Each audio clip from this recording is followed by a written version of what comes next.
Konnichiwa from BA. This is a Rorschach Japan update from the 10th of July 2025. A quick summary of what's going down in Japan. In international news, on Saturday the 5th, the city of Nagasaki in southwestern Japan announced that it accepted Taiwan's request to attend this year's ceremony for the 80th anniversary of the US atomic bombing, which will take place on the 9th of August.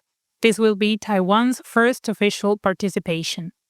This is notable because, at first, Nagasaki said it would invite all UN representatives and countries with diplomatic missions in Japan, but Taiwan isn't either of those things because international relations with Taiwan are currently very tricky. Taiwan insists that it's an independent country, but China says that it's one of its provinces. So, inviting Taiwan to a ceremony with diplomatic representatives of independent countries will likely upset China. Most online users were happy about this, saying that Taiwan should be considered its own country rather than everyone kowtowing to China. Speaking of China, the Japanese government said on Thursday the 10th that a Chinese fighter jet flew close to a Japanese Air Self-Defense Force aircraft flying over international waters in the East China Sea. Something similar happened last month when a Chinese jet flew just 45 meters or 150 feet from a Japanese plane, so Japan lodged a protest against China and demanded that it create measures to stop this from happening again. However, China accused Japan of spying on its military activities and urged Tokyo to stop what it called dangerous behavior. Meanwhile, the Emperor and Empress of Japan flew to China's next-door neighbor, Mongolia, on Sunday the 6th. This marks their third overseas goodwill trip since the emperor's enthronement, following visits to Indonesia and the UK. During their stay, the couple met Mongolian President Ukhna Kurulsuk, attended a state dinner, and laid flowers for Japanese World War II internees in Mongolia.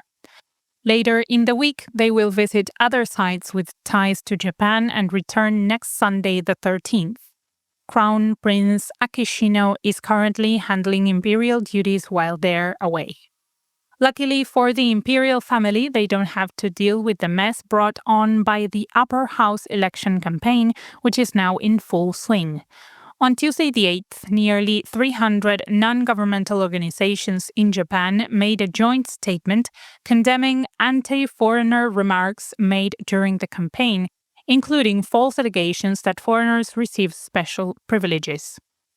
The organizations warned that politicians are using foreigners as scapegoats for issues like rising prices and will make people biased against foreigners, even when they've done nothing wrong. They also pointed out that Japan relies on foreign residents who lack voting rights and legal access to public aid. The National Police Agency is also going to change the system that lets foreigners convert a foreign driver's license into a Japanese one.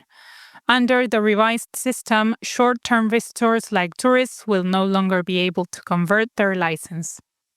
Applicants will have to show a residence certificate and pass a tougher written test with 50 questions, requiring a score of at least 90%, along with a stricter practical exam. The police agency hopes to improve road safety and prevent cases of temporary visitors using hotel addresses trying to evade the law after a car accident. The revised rules will take effect on the 1st of October. In much darker news, on Sunday the 6th, a man stabbed two women at a bar in Hamamatsu, Shizuoka Prefecture, central Japan. Both women worked at the bar and both died. Police arrested the 41-year-old man, Ichiro Yamashita, at the scene. Yamashita, reportedly a regular customer, entered the bar with one of the employees and stabbed the other twice in the back before turning and stabbed the one he walked in with. He had two knives and did not resist arrest.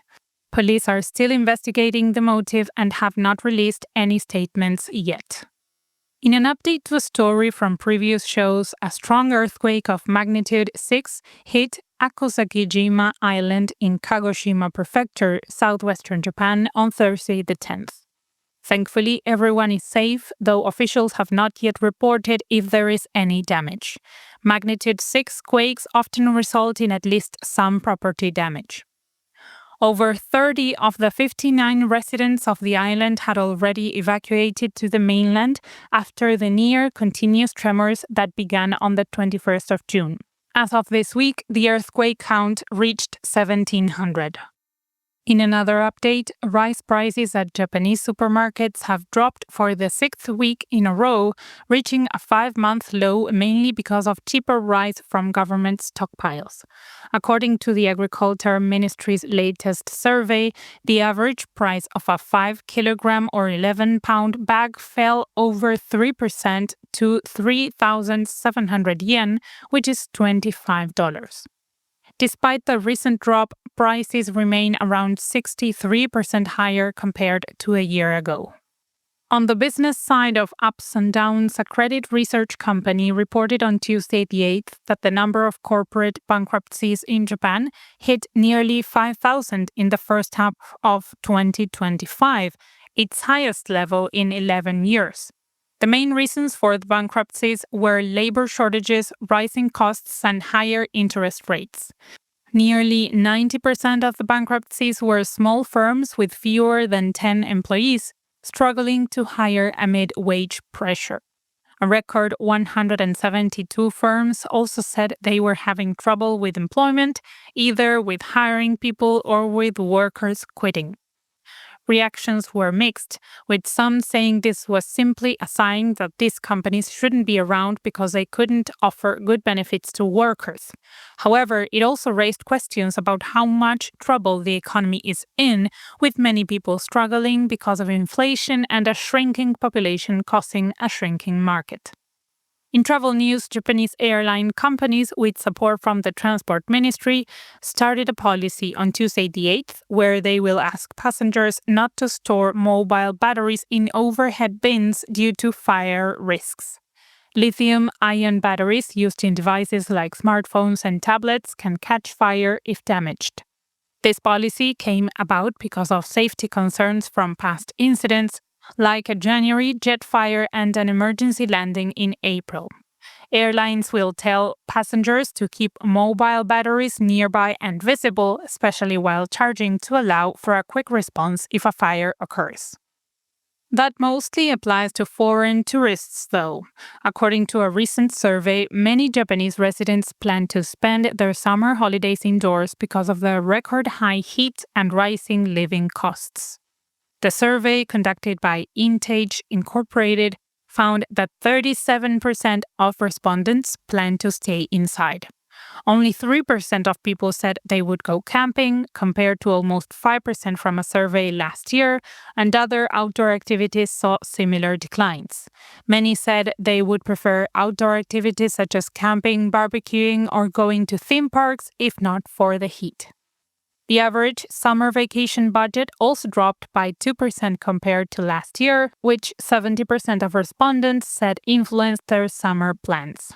In a more light-hearted travel-related story, Michael Jackson, the nickname of a Michael Jackson impersonator and TikTok influencer in Osaka, Western Japan, is using his audience of nearly 13 million followers on TikTok to combat over-tourism issues like overcrowding and littering.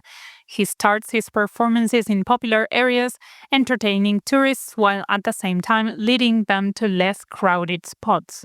He also promotes cleanliness, sometimes picking up litter mid-dance. Being TikTok famous, this has naturally attracted a lot of online attention, most of it positive, praising Jackson for educating people in a fun and entertaining way. However, it also raised questions about what cities themselves can do to address some of these issues, such as placing garbage cans on city streets to help reduce littering. And that's it for this week. Thank you for joining us. Don't forget to hit that free subscribe button to stay tuned for what's going on in Japan. Mata ne!